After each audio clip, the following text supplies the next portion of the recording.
Alright, part 3.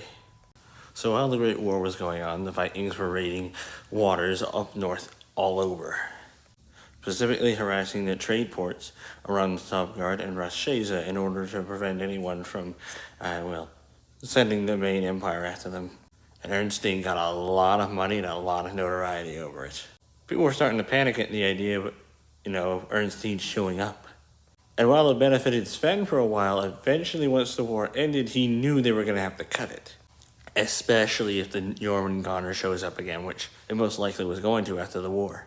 So when the peace deal was finally signed between the main empire and the Zad, it is time to book it.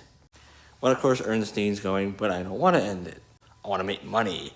And he might have also liked the idea of the notoriety he was getting.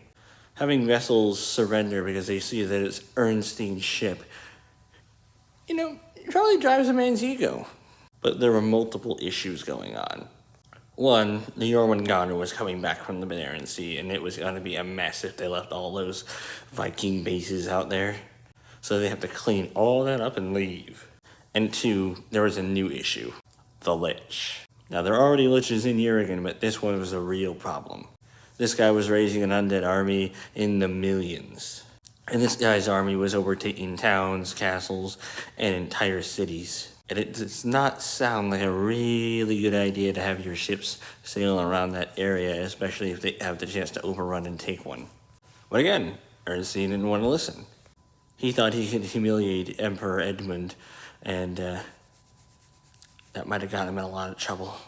You see, Emperor Edmund of the main empire had a vendetta against the Baal Syndicate, which was an organization of criminals all around the western half of Jürgen. While Ernstine had connections to them, he wasn't a direct member of this. And while Ernstine wasn't actually part of the syndicate, taking him out would have been a detriment to them, seeing as he was a huge distraction from a lot of their own crimes. And Sven knew this. So while Sven was giving the order in secret for everyone to come back to either Daneland or Grotun, Ernstine was getting his own men together and going, nah, we're not going to do that.